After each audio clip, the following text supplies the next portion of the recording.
Olá, alunos do quarto ano, tudo bom com vocês? Professora Letícia falando de longe mais uma vez. Na videoaula de hoje nós vamos fazer a revisão dos conteúdos de geografia e história, né? Como são matérias que tem menos, a gente vai fazer numa só, combinado? Então vamos começar por geografia. Então, nós estudamos 2 capítulos, lazer e turismo nas paisagens brasileiras e as paisagens naturais do Brasil. Então, eu lembro que primeiramente a gente procurou no dicionário o que é turismo, o que é lazer, para a gente entender a diferença, né? Então, nós descobrimos aqui na leitura dos textos que o Brasil é um dos destinos mais procurados do mundo todo. Nós lemos o texto, descobrimos o que é turismo. Turismo, segundo a Organização das Nações Unidas, é uma atividade realizada pelos viajantes, ou seja, pelas pessoas que visitam uma localidade fora do seu entorno habitual por um período inferior a um ano. O turismo envolve diferentes aspectos, então a gente conheceu o turismo econômico, o social e o cultural. E também a gente viu a importância de ser um viajante, um turista responsável, que respeita as culturas locais, que dá preferência aos alimentos da estação e aos pratos da culinária regional, que não deixa lixo em qualquer lugar, que é econômico na organização das malas e que valoriza as belezas naturais dos locais visitados. Então, tudo isso, quarto ano, é muito importante. Fizemos atividades sobre turismo, lazer, né? Tivemos muitas informações. E aí a gente no Agora Eu Sei, da página 8, nós descobrimos: o Brasil apresenta uma grande diversidade de paisagens. A diversidade de paisagens naturais e culturais atrai turistas do mundo todo para o nosso país. A diferença entre turismo e lazer: existem diferentes tipos de turismo, o turismo de massa e o turismo de base comunitária. O turismo é uma atividade econômica, social e cultural. Como a gente já observou, já leu nos textos, o turismo ele é às vezes a renda daquele local. O turismo é uma atividade, o turista responsável, respeita a natureza e todos os lugares por onde passa. E a importância do turismo para as comunidades locais. No módulo 5, a gente conheceu as paisagens naturais do Brasil. O Brasil possui uma das biodiversidades mais ricas do mundo. As maiores reservas de água doce do planeta e um terço das florestas tropicais que ainda restam. Estima-se aqui está uma em cada 10 espécies de plantas ou animais existentes. Então, no módulo 5, a gente conheceu a diversidade da vegetação brasileira, né? Floresta amazônica, Mata Atlântica, Caatinga, Cerrado, floresta de araucárias, campos, complexo do Pantanal, vegetação litorânea. E aqui é uma atividade, deixa eu tirar ela daqui, acabou ficando, uma atividade que fizemos sobre clima, sobre a diferença do Brasil em 1950 e 60 e 80 e 2015. Então a gente conheceu todo tipo de vegetação, floresta amazônica, Mata Atlântica, Caatinga, Cerrado, que foi o que eu acabei de falar. Floresta de araucárias, campos, complexo do Pantanal, vegetação litorânea. Perguntamos qual é o tipo de vegetação predominante na nossa região. Fizemos atividades sobre tudo isso. Conhecemos, né, as formas de relevo, né, planície, planalto, planície, depressão. Lá no material de apoio também tinha atividades sobre isso. Conhecemos o Pico da Neblina, que vai voltar, né, que voltou recentemente a receber turistas. Ele ficou anos sem receber, dizem que é muito legal. Nós conhecemos também os rios do Brasil. Como eu já disse lá, o Brasil tem uma das maiores reservas de água doce, então a gente tem que cuidar.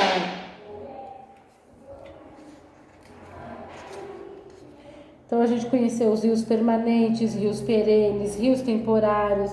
A gente conheceu os rios mais poluídos do Brasil: Rio Tietê, Rio Iguaçu, Rio Ipojuca, Rio dos Sinos, Rio Gravataí, Rio das Velhas, Rio Capibaribe, Rio Caí Rio Paraíba do Sul e Rio Doce. Então, a gente tem bastante rio poluído aí, com 1 milhão e 10 mil quilômetros. O rio Tietê nasce em Salesópolis, na Serra do Mar, e atravessa o estado de São Paulo, banhando 62 municípios.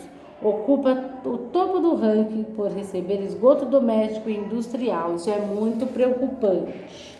Fizemos atividades sobre rio, conhecemos nascente, rio principal, afluente, leito do rio Foz. Aí nós conhecemos também os tipos de clima do Brasil e o tempo meteorológico, né? As zonas climáticas aqui do mundo, e a gente deu ênfase, é claro, no nosso Brasil aqui. Então a gente tem vários climas: equatorial semiúmido, tropical, semiárido, tropical de altitude e subtropical. E também fizemos atividade, inclusive uma que está aqui em minhas mãos, da página 31, onde a gente teve que desenhar, fazer o gráfico de acordo com os dados aqui, dados de São Paulo aqui. E vieram atividades. E finalizamos os conteúdos de geografia. As paisagens naturais do Brasil. As principais formas de relevo do Brasil são planalto, planície e depressão. Há diferentes tipos climáticos no Brasil: equatorial úmido, equatorial semiúmido, tropical, semiárido e subtropical. A composição vegetal no Brasil é muito diversificada, formada pela floresta amazônica, floresta atlântica, caatinga, cerrado, campos e pradarias e o complexo do Pantanal. O Brasil tem uma rica rede hidrográfica formada por rios de planalto, de planícies, rios perenes e rios intermitentes. Finalizamos a revisão de geografia, agora nós vamos para a revisão de história. Então vamos lá. A história da industrialização e o mundo da comunicação e da informação. Então nós iniciamos o nosso bimestre falando sobre a história da industrialização, de como chegaram as indústrias no Brasil e no mundo, formas de produção em diferentes tempos. Então a gente pôde observar tudo isso, né? Produção de mercadorias no passado e no futuro, né? A forma artesanal, como era feita, então eram roupas e sapatos quase que únicos, né? Diferente da fabricação de tecidos hoje em dia, como nós vemos aqui nas imagens. Também fizemos atividades, e aí a gente também chegou no surgimento das fábricas. E essa ilustração aqui mostra exatamente como isso aconteceu, né? Que foi com a Revolução Industrial também. Dando continuidade à nossa revisão, nós conhecemos os trabalhadores e o tempo no relógio, nós descobrimos que as condições de trabalho em muitas fábricas não eram o ideal, tinha até crianças trabalhando, e para isso precisou ser feitos uma série de acordos, de greves, até chegar no modelo que a gente tem hoje. Também tivemos atividades.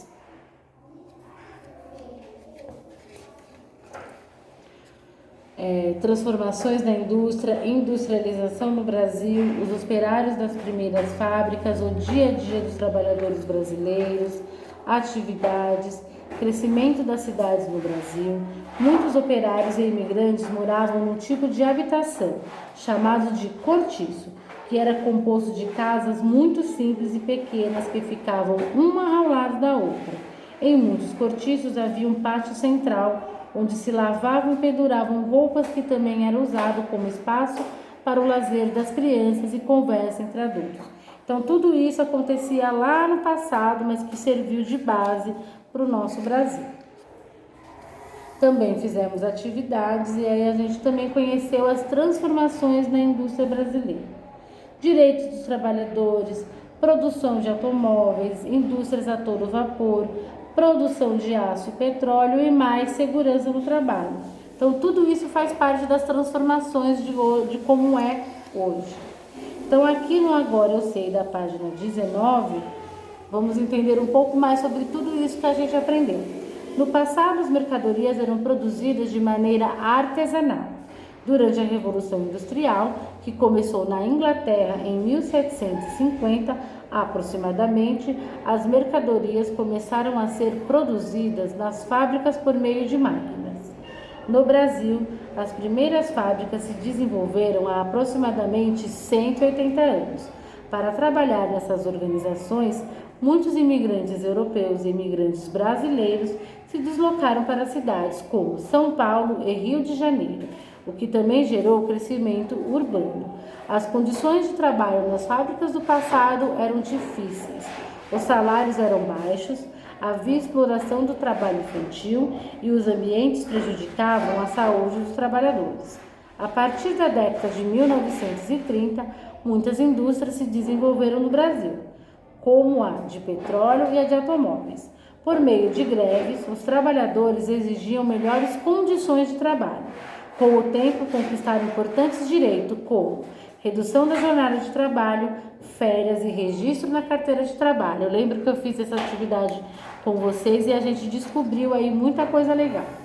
No capítulo 8, a gente entendeu um pouco sobre o mundo da comunicação e da informação, né? Que como mudou, né, a informação lá de quando eu era criança, que não sou tão velha, para vocês, né? E a importância que isso tem na nossa vida. Então, a gente conheceu a comunicação do passado, e aí a comunicação de hoje, os gestos e depois as falas podem ser considerados as formas mais antigas de comunicação. Quando necessário, as informações eram passadas oralmente de uma geração a outra. Então, a gente passou pelos desenhos rupestres, pela prensa, fotografia, cinema, rádio, televisão, telefone que muitos de vocês nem sabem, até a gente chegar no computador, telefone celular e internet que conhecemos hoje. Fizemos atividades relacionadas para melhor fixar o conteúdo. A gente analisou até um jornal de antigamente, um jornal de hoje na página 25. Conhecemos a história da fotografia ao cinema. Também fizemos atividades, conhecemos também a importância do rádio na vida das pessoas, que ele existe até desde 1897, foi passando por transformações até chegar nos dias de hoje que a gente consegue ouvir rádio pelo celular. Não é um costume de vocês, mas como eu lembro de ter dito nas atividades, quando eu morava mais longe do trabalho, eu sempre voltava para casa ouvindo música, ouvindo uma rádio para saber das notícias. E o surgimento da televisão do Brasil, que só apareceu em 1970, né? Bem diferente das televisões que a gente tem hoje em dia em casa. E chegamos então na tecnologia digital da informação, que é o que vocês conhecem. Antigamente, para fazer uma pesquisa, nós tínhamos que ir a uma biblioteca, pegar essas enciclopédias, salvar os trabalhos no disquete. Hoje em dia a gente consegue tudo isso com celular, com computador, é tudo mais simples. Também fizemos atividades, eu fiz uma entrevista com a minha avó, falando sobre como eram os meios de comunicação na época dela. E agora eu sei. Os gestos, a fala e as pinturas rupestres foram as primeiras formas de comunicação humana. A comunicação humana é muito importante para o compartilhamento e registro das informações. Os meios de comunicação e de informação passaram por muitas transformações no decorrer do tempo. Os seres humanos inventaram diferentes estratégias para compartilhar informações, escritas em tábuas de argila, em papel e outros suportes, rádio, telefone, televisão, internet, entre outros. As formas de registrar fotografia e assistir a um filme no cinema se modificaram desde que esses meios de comunicação surgiram. A televisão e o rádio eram meios de comunicação muito usados no passado. No entanto, nem todas as pessoas tinham esses aparelhos em casa, pois eram caros, como eu disse lá na entrevista da minha avó.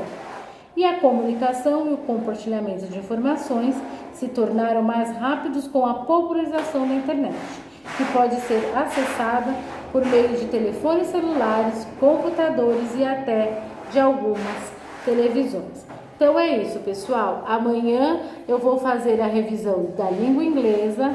Então estejam com os livros, um livro aí em mãos para a gente fazer. Eu vou fazer do livro todo de inglês, porque diferente dos outros materiais, né, a gente fez bastante coisa nele nesse segundo semestre. Então até a próxima. Tchau. Nossa, eu falei demais.